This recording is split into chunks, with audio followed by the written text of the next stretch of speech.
Kati bannaffe bwezze okwogerako ng'aba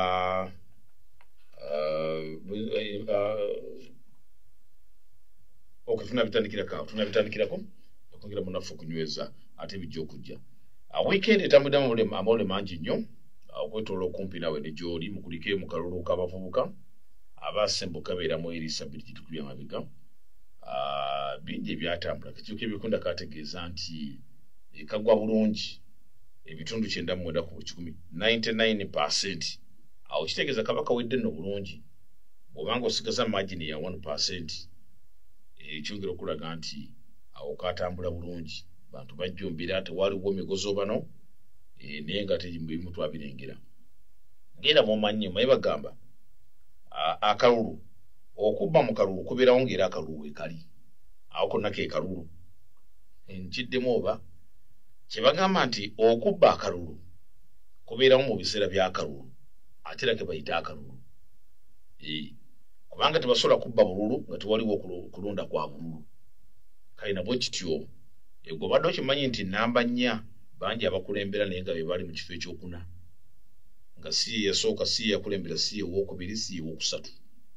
naye nga yali ekkiriza nti ali mu kyakuna naye kiri kigambye nti okubba obululu kubeera mu kalulu nga be bakulembera yakumugana ke kalulu manyi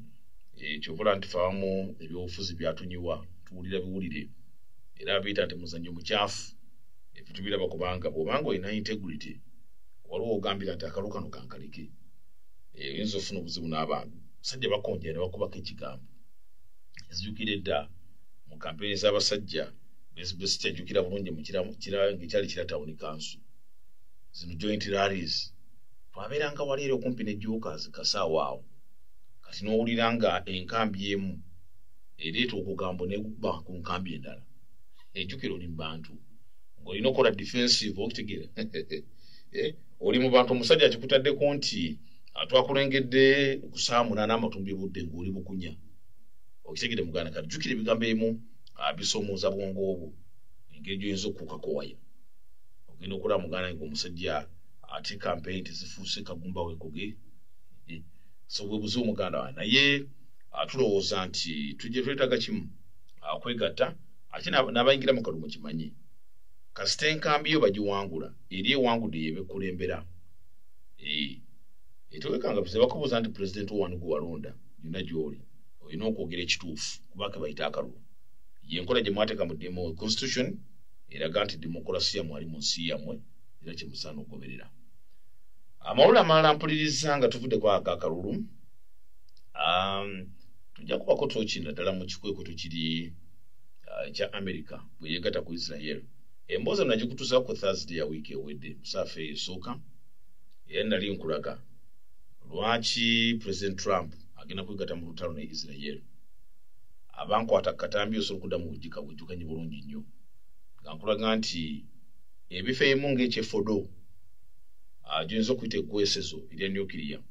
abasajja baaliteeka wansi mu mikwesese ezoyinza okuyita zi bankers nti bakola amakubo naye nga eggwesezo oba essasa liri wansi wa nsozi ate ensozi ez'enjazi kati nga kitegeeza nti omusajja abeera ataliwo gye bayita safe haven wansi eyo gyakolera emirimu gye. Baagenda okyetegereza nga Israel esuula zoyinza okuyita zi ballistic missiles twazogerako nazo mujja ogwayita zikuba ewala zikuba okumpi n'ebirala ekyobula nga bagamba nti eno defense system ng'oggyeko David Sling ogera ku Iron Dome era Iran ebadde ekola penetration nebaako weesula mu nfa ezimu oluka lwa Israel era nga bakulaga nti balumizibwa manye tewaliwo ekizimbe wekigwa oba watuntumuka omuliro nekisigala nga kisigadde kyokka ekibeerako abalemadde kibeerako abafudde n'ebirala bingi. Kaakati ekikwekweto kitwogerako ekyaliwo ekiro ekyakeesa olunaku lwa jjo zali ennaku z'omwezi nga 22 America bwe yeegatta ku Israel okulumba Iran amatumbi budde ago ekikwekweto yakituma Operation Midnight Hammer oba gy'oyinza okuyita ennyonde y'amatumbi budde era nga mpuliriza ennyonda eyo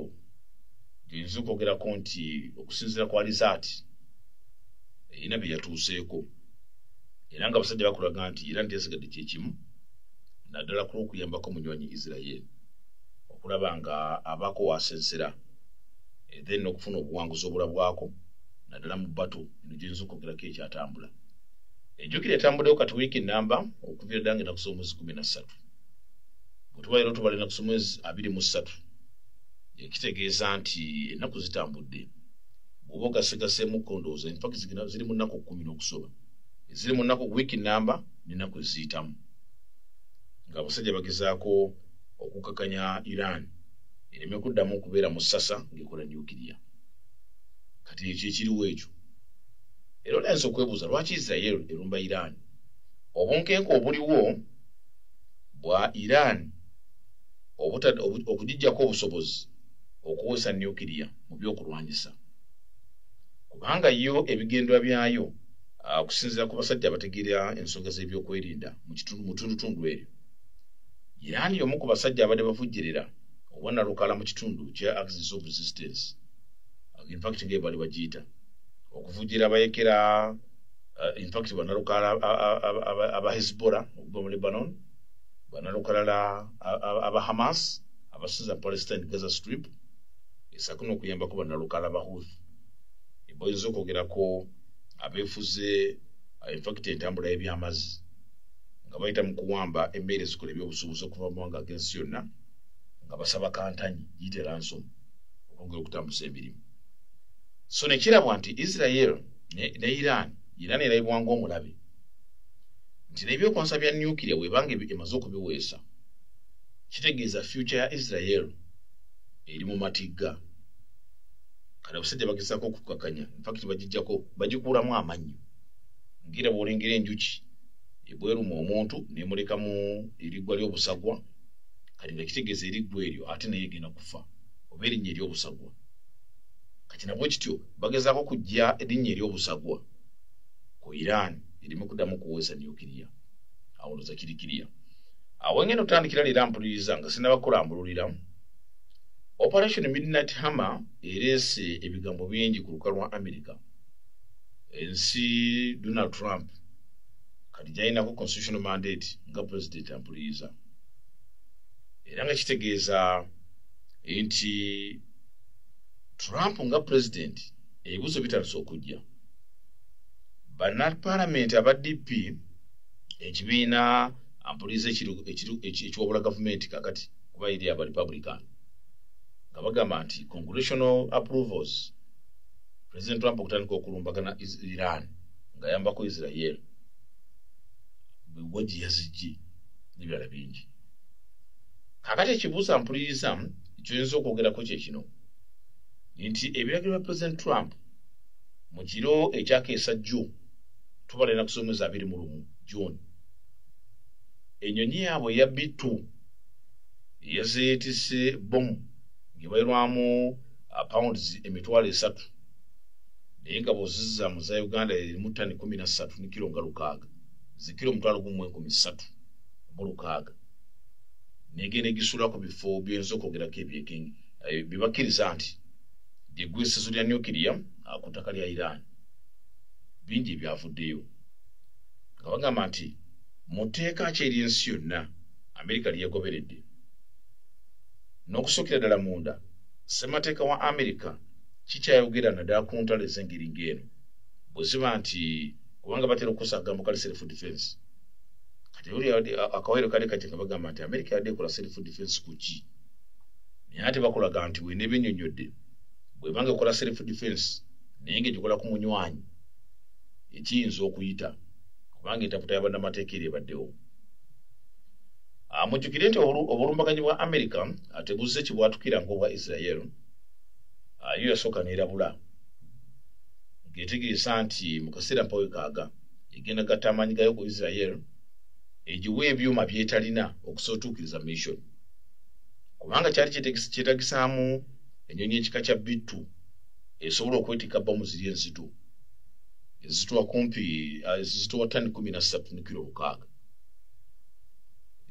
kilograms zetumanyi zaffe ezaawa kati nga kitegeeza bomu eyo yabadde egina okukola omulimu gw'obwakayiikuuzi esobola okugwa wansi mu mpuku oba giyite mikwesesi okuzuulayo kiri kye baagala okusaanyaawo kuba abasajja nagge nti baagala kukuulamu linnyo ery'obusagwa kinagiragenza ku njuki okuva mu kamwa ka Iran erime kuddamu kubeera sejjaaka sako n'okwewera ku ngeri gye badde tugumizaamu Israel ate ng'ebunywanyi wa America. Kakati President Trump ampuliriza bw'otudda mu ntaputa mu tteeka ery'ensi yonna international law gattako ne domestic law mu mateeka agafuga America alina kye bayita legal authority yadde nga wakyaliwo okubaganya ebirowoozo bingi namugabaga tekisoboka. Kakati akakiiko akamanyiddwa nga Senate Foreign Relations Committee okuwa ekyokulabirako mu mwaka 2017 Trump nga kyajje afuna ekisanja ekyasooka kiri ng'amaze okumegga Hillary Clinton. Ajjukira nti yali in fact mu bukulembeze obwo yamegga Hillary Clinton nga agenda okulembera ekisanja ekisooka kati ayingira office January 2 ampuliriza 2017 era bwe yali amaze okuwera nga America bali egenda okukozesa eryanyi ku North Korea kana akakiiko aka Senate Foreign Relations Committee mwaka 2017 koyinza okwogerako ampuliriza in fact yekamu olukusa era nga nabwe kityo agwenza okwogerako nti ekyangero okulaga nti Trump mu biseera bye yalina obuyinza obwenkomeredde nga ssemateeka w'ensi wemuwa obuyinza nga president okukozesa amaanyi ku nsi endala wabirawo ensonga justifiable nagezaako kinyonyola wano omundi ogwayita nga nkulaga nti president wa America afuga ensi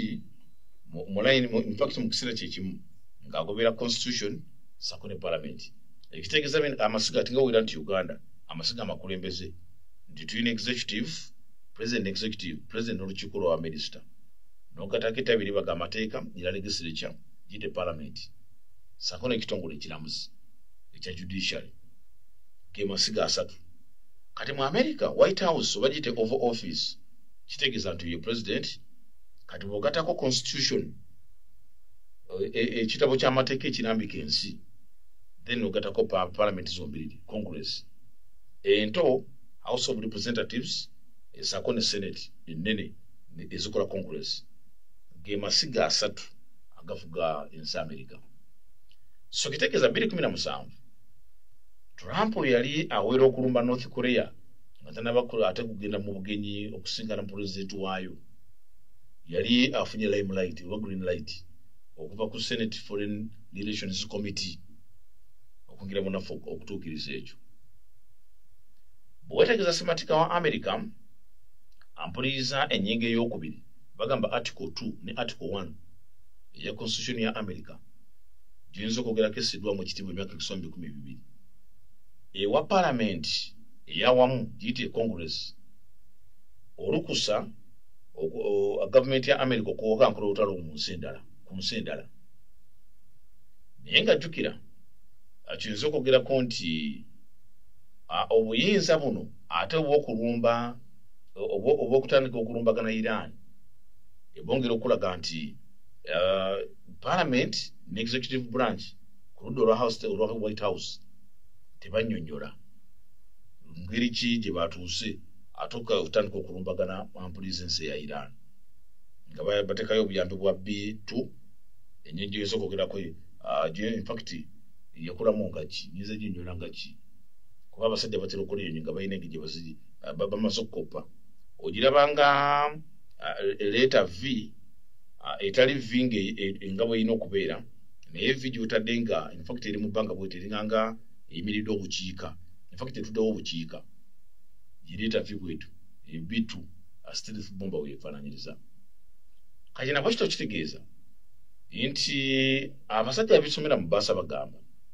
bwe kiba nti balumbye Iran ng'ate Congress teyakitegeddeko nga n'abaka Democratic Party mbadde bakyayomba then nga babuuza nti Trump yabadde alina okufuna in fact olukusa lwa parliament ya congress okutandika okulumba Iran mu mbeera zonna. Era nabwe kityo ekitongole kiyinza okwogerako ekyabamateeka Office of the Legal Counsel OLC ekigamba nti declare war ebwogamba nti kiri mu nnyingo eyakatundu eya article number 2 ewa obuyinza president okulangirira olutalo ku nsi endala ng'ayita mu kwebiragira abaduumizi b'amagye okwingira mu nnafu okutandika okukola olutalo ku nsi endala. Kati nga babuuza nti agenda kwewolereza atya ngabaga nti answer weri defensive awagira munywanyi Israel. Katujje musaafu ey'okubiri ambadde nkyali ku kutolotoma okuli mu nsi ey'abakiisa ba Parliament b'America naddala aba DP nga bagamba nti Trump engeri yaswazzaamu America okulumba ensi engwira naye nga tafunye lukusa nga bwe kirambikiddwa mu mateeka. Kakati bw'ogobera principles ampuliza ez'okulumba ampuliza Iran eso kitegeeza nti ekyokulumbagana ensi egyinza okwogerako eya Iran omusajja asobola okwewolereza nti yabadde akola kyoyinza okuyita self defense nti yabadde agezaawo okwewolereza. Kati nga kitegeeza nti ye okwewolereza kwe agamba nti omusajja omunywanyi gwe balumbye gwe yalumbye yabadde ayambako munywanyi gweyinza okwogerako Israel ampuliriza egyinza okwogerako nti munywanyi wa America ate nga jjukira atundiddwa nga alina abalabe naddala ku kyondo ekyamawanga gamu aga Buwarabu ng'embeera bwetyo bwetambula mpuliriza. So kati nakitegeeza nti okwesigama ku ssemateeka nga waliwo okubaganya ebirowoozo nti at least kyaleetaagisiza congressional approval kyebayita Congress Authority okwongera okunyweza article number emu eya ssemateeka wa America eriko akagamba nti declare war ekyali kirina okukolebwa mu tteeka okusinziira ampuliza Kawairo kana ampuliza nga bwe katambula. Era mu ngeri y'emu nga kitegeeza nti kankuwa ekyokulabirako infact nkuwa ebyokulabirako President George H.W. Bush yasooka kufuna lukusa lwa Parliament ya Congress bwe yali agenda mu lutalo olwa gaafu 1991 lwe gaafu. Kati President George W. Bush Jr. naye yafuna olukusa mu 2022 okukozesa eryanyi naddala abo bali bamaze okulumba America ye September 11 2021 balumba Afghanistan. Kati omusajja yamala kufuna lukusa ate gattako n'eky'America bwe yalumba gavumenti ya Iraq ya Saddam Hussein ye no bamala kufuna lukusa. Kati kitegeeza nti Parliament nkulu nnyo era okwongera okunyweza ssemateeka oli. Kati era mu ngeri y'emu mu mwaka ogw'2007 gavumenti ya George W. Bush Jr. yagaana okusaba kwa Israel bwe yali eyagala okuba ebifo ebyali birongoosa nuclear mu Syria zebeta nuclear reactor. America yagamba nti kiyinza okusajjula ate embeera mu kyunda ekya Buwarabu ate mujjukire nti abali bamaze okutaagula ensi ya Iraq. Kati then era bakozesa buyinza obwa Parliament ya Congress George Bush Jr. n'agaana Israel okulumba Syria okugikolako effujjo kubanga bali baga nti regional egenda kubeera destabilized kati embeera bwe tunetambula. So nabwe kityo nga bakulaga nti ekibadde kitiisa abantu nti wekinayita mu nkola y'amateeka America egenda kwewolereza yeegambe nti kino yakoze mu self defense ya Israel munywanyi gwenza okuyita partner mu security kumpi ow'ensi yonna n'ekitundu ekyo kitaddewo obunkeke ku nsi ya Israel ate nga abasajja mumanye ebyafaayo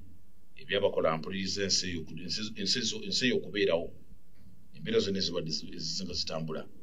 Kati nga abasajja balinga nga balaga nti threat yonna ebaddewo wakati mu kulumbagana Israel kati America eringa ng'egaseewo okuma obutebenkevu obwa munywanyi obutafuna ampuliza buzibu bwonna. So nabwe kitampuliriza ndowooza akutuyinza obutakalwako nnyo olw'ensonga nti kijjukira bulungi nti America yakozesa ssemateeka waayo kye bagamba nti diwe yatandika okulangirira olutalo omulundi ogwasembayo Amerika yasooka okulangira olutalo omulundi ogwasembayo ampuliriza mu mwaka wa 1982 nga self defense declare war era yali 1982 mu Ssematalo owokubiri era jjukira Amerika okuva olwo egenzeko mu ntalo Korea Vietnam mu kyonde kya Buwarabu olutalo lw'e Gulf Afghanistan sako ne Iraq so nabwe kityo olumu neekolamu koze bayita military interventions mu mawanga kuli Serbia Libya Somalia Yemen sako n'amawanga agamu agweza okwogerako amatonotono so kikimu ku ekiyinza okugamba ampuliza naddala ku mbeera ezo oyinza okwogerako zino kaakati bw'otwetegereza ebifo bye baalumbagana mu operation Midnight Hammer eri eyaliwo mu kiro kyakeesa ampuliza 22 Amerika ng'etabaala ensi eya Iran ebifo ebitunuuliddwa byinza okwogerako in fact Amerika bye yayambako Israel kuliko kye bayita successful operation mu kitundu ky'e Natanzi gy'oyinza okwogerako nti nuclear plant eyogerwako okuba nti yesinga obunene ku ttaka lya Iran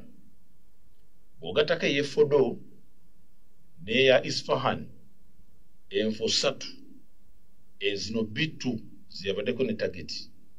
naddala mu bulumbaganyo bwakolebwa ate amawulire amalungi ab'ekitongole kya Atomic Energy Organization ekya Iran kyamaze okukakasa nti ennumba ezaakolebwa ekiro ekyakeesa Sande era target zaakuba sites zino 3 era abasajja ne bategeeza nti banafunawo okutya kwonna nti mulimu oba ziyinza okuyita okutya kwonna naddala ku emissions oba ku mika egiyinza okuva mu bifo bye baalumba eziyinza okubeereza obulayi kuba nuclear amanyikiddwa nti wabulabe nnyo era nga Japan Hiroshima ne Nagasaki nejje buli n'ekyalojja amaanyi ga nuclear yakuba yakubirako bwe yali president wa America Joseph Truman bwe yamala okuboggola ampuliza n'akola ekyajjako ku nsi ey'abandi kaakati nga bakolaga nti ennumba za Israel zeyatandikanga ku mwezi 13 omwezi gw'omukaaga zibadde zibulako zibbomoka yiikuuzi kyekigambo ekituufu nti Israel ennyonyi ezo in fact bomu ez'engeri ng'eyo tezirina kubanga ennyonyi ezeetikka yeno bitu a stealth bomber yitikka bomu zito pound mu mpima y'Amerika emitwalo 3 bw'ozisa mu kilo ezitegeereka wano ezaffe ez'Abannayuganda n'abantu abala abakosa kilograms bomu ezitowa kilo omutwalo 136 zetani 13 n'ekitundu ne kilo 10 ekiyitamu kati nabwe ekita operation yabadde munnaffe eno okutambula ng'eyambiddwako kyofulaba nti Amerika okwongera okunyweza target ya Israel tusanyayo nuclear yabadde erina okukiyingiramu kubanga teba kukiyingiramu kitegeeza Israel ebadde terina mbavu kwongera kusensera nuclear enrichment ku nteekateeka za Iran zibadde etandise ekifo ky'e Natanzi kyesudde miles 135 zikilomita nga 22 mu bukiikaddyo ng'obalamiriza odda mu kibuga Tehran era nabwe kityo kiyinza okwogerako nti kino kye kimu ku bibadde bisinga okuleetawo entengeero nti singa abasajja bamaliza ne bakola bomu eza nuclear kikigenda okudiira amawanga ate okutegeezako kinampuliriza wano mu nsi yonna Russia yesinga ebyokozesa ebya nuclear era bakubalira nti erina nuclear ampuliriza bombs n'ebyokozesa ebiri mu muteeko gwa nuclear ebisoba mu 4,000 ne baddiirwa America eri mu 3,000+ naye abasajja balina nuclear waabwe ate ng'ekigendeerwa bakikozesa in fact nuclear waabwe talina bunkenke bw'atadde ku nsi yonna kati ng'ono Iran yasooka okukiraga nti alina obulabe bw'ayinza okutuusa ku Israel engeri gy'abadde awagira abasajja abadde abalabe ba Iran okumala ebbanga bw'obala Hezbollah bw'obala Abahouth then bw'obala Abahamas ate nga badde basajja basaale nnyo mu kutabangula emirembe egy'ensi eya Israel kati kitegeeza nti omusajja tebasobola kumulinda ate genda mu maaso n'okufuuka wa bulabe era ky'ovalaba nti ne George Bush ya 2007 yagaana Israel okulumba ekifo Syria yalegezako okulongosa nuclear nga bagamba nti si threat omusajja yagatta ebintu bibiri ekyunda ekyabuwalabu kiyinza okutabanka kuba twali tumaze okulumba Iraq kati nga kitegeeza Syria yadde tebagirumba yasigaza nuclear waayo nga terina bulabe bwetadde ku nsi yonna kati reasoning ya lwaki Israel erumba Iran n'okwogera okukatiza kwa America lwaki bayambeko Israel okubalumba abasajja bano kiri ekyakeesa Sunday gye batuuma operation in fact midnight hammer bageza okwogerako ennyondo y'amatumbi obudde kakati kyongera kweraga kati nti uranium ampuliriza gwenza okwogerako uranium in fact uranium kyekimu ku kyobugagga eby'omu ttaka ekiyambako era okwongera okwogiwaza oba okugaggawaza ebyokuwanisa ebyobulabe ennyo kati nga kitegeeza nti tageti zino ampuliriza ez'ekitundu ky'effodo ekyennatanzi abasajja bagenda kusanyizawo ddala busobozi zebayita capabilities ez'amawanga ago obutaddamu kuleeta mutawaana gwonna nga nabwe kitampuliriza natanzi ng'okivuddeko esinga obunene era Amerika ng'egamba nti yo nkakafu kyetuuseeko at least kiyinza okubeera ekyomugaso naddala ku kyesuubira munaffe okuba ku kyetuukako bw'otegereza nti Iran era mu ngeri y'emu ennatanzi wano ekitundu kye boogerako ekirala ekyennatanzi kino infact natanzi engeri eno nti engeri gyeri mu masekati ag'ekibuga Tehran era nga jjukira eri mu kitundu kyoyinza okwogerako ekyamasekati ng'ate erinaanye n'ogusozi ogumanyiddwa nga Big Axe Mountain kati nga bagamba nti gukolanga bbugwe abugiriza natanzi kati nga abasajja balaga nti wayinza okubeerawo kiyinza okubeera ekyobulabe naddala ku basajja bano nga beerinze ne bagenda mu maaso n'okukola nuclear waabwe ayinza okubeera obwobulabe kati nga kitegeeza nti natanzi sayiti engeri gye bagirondamu yeebulunguluddwa gasozi ate nga yebadde esinga obunene kumpi mu masekati ag'ekibuga Tehran kati nga nabwe kityo bagiraba nga ebadde nza okubeera potential threat naddala ku mbeera eziyinza okwogerako zitabadde nnyangu nnyo eziyinza okubeera ez'obunkenke ku munywanyi Israel ekifo eky'effodo enrichment facility kino kyesudde kilometers nga 10 ziri mayiro 6 kiri mu maserengeta ng'odda mu bugwanjuba obwa Tehran south western natanzi ampuliriza etandika okuzimbibwa mu 2007 okusinziira ku kibiina kino ekya IAEA ekivunaanyizibwa ku byokulwanyisa ebigwa mu muteeko gwa nuclear n'ebirala era nga bagamba nti facility eno ey'ennatanzi okusinziira ku bakessi ampuliriza bamawanga Amerika n'abanywanyi bakulaga nti nebadde essaawa yonna eneetera okufulumya ekintu ekigenda okutambula ebadde neetera okukakasa nti kino ekintu kiwedde era nga gyoyinza okwogerako nti fodo eno eri wansi wa nsozi era nga bagiteerako ze bayita anti-aircraft batteries nti webeera erumbiddwa esobola okukola defensive kati fodo ampuliriza baali bagikola nga neweeba erumbiddwa zino zibomu kayikuuzi infact ennumba z'obubomubomu obusaagirira bayinza obutagituukako okuggyako nga bakugu bagamba nti ze bayita bunker buster bombs zino ezeetikiddwa B2 mu kiro ekyakeesa Sunday ze zirina obusobozi okusobola okuyiikuula okutuuka eri wansi okusanyawo facility eyo era nga bakulaga mpuliriza bomu y'ekika kya GBU 57 AB a massive ordnance penetrator bomb ampuliriza gyoyinza okwogerako eyakozeseddwa nga ezitowa paundi 3 ezekira 1,36